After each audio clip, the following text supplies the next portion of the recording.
It's a rough situation, but স্কটল্যান্ডে মার্কিন president Donald ট্রাম্পের golf রিসোর্টে রীতিমতো তাণ্ডব ভাঙচুর চালিয়েছেন একদল ফিলিস্তিনপন্থী মানুষ।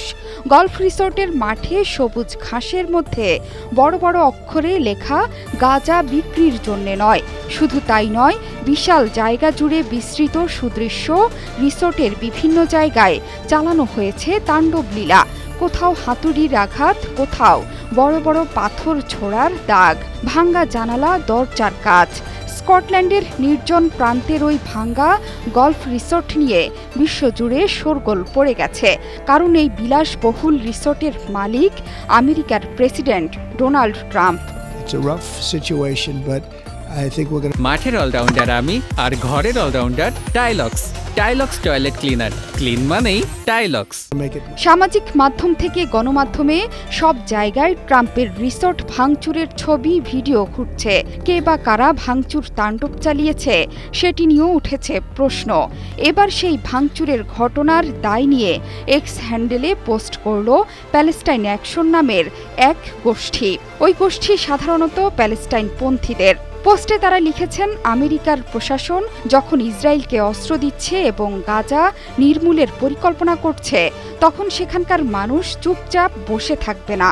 ওই গোষ্ঠী ট্রাম্পের গাজা অধিগ্রহণ মন্তব্যের সমালোচনা করে একটি বিবৃতিও দিয়েছে। তারা বলছেন, গাজার প্রতি ট্রাম্পের মনোভাব আমরা প্রত্যাখ্যান করি।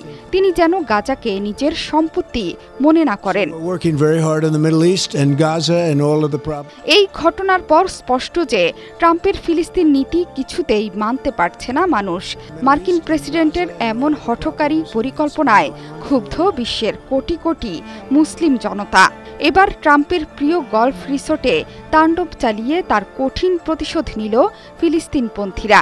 এর আগে ইসরায়েলের প্রধানমন্ত্রী বেনিয়ামিন নেতানিয়াহুকে সঙ্গে নিয়ে গাজার দখল নিয়ে সেই স্থানকে আরও উন্নত করার পরিকল্পনার কথা প্রকাশ্যে বলেছিলেন মার্কিন প্রেসিডেন্ট। এমনকি ইসরায়েলি জিম্মিদের মুক্তির জন্য ফিলিস্তিনের স্বাধীনতাকামী সংগঠনকেও সতর্কবার্তা দিয়েছেন ডোনাল্ড ট্রাম্প। ট্রাম্পের গলফ রিসোর্টেই শুধু হামলা হয়নি, মার্কিন প্রেসিডেন্টের সরকারি বাসভবন হোয়াইট হাউসের অদূরে সশস্ত্র এক যুবককে লক্ষ্য করে গুলি চালিয়েছে আমেরিকার সিক্রেট সার্ভিস বাহিনী। জানা গেছে, রোববার দুপুরে সন্দেহজনকভাবে হোয়াইট হাউসের আশপাশে ঘোরাঘুরি করছিল ওই যুবক। সিক্রেট সার্ভিসের মুখপাত্র জানান, তাদের সঙ্গে কিছুক্ষণ গুলির লড়াইও হয় ওই যুবকের। তারপরেই সিক্রেট সার্ভিসের গুলিতে লুটিয়ে পড়েন তিনি। তবে যুবক ঠিক কী কারণে সেখানে গিয়েছে সেটি এখনও স্পষ্ট নয়। ঘটনার তদন্ত চালাচ্ছে নিরাপত্তা বাহিনী। জোহরা চৌধুরী সেতু, ৭১।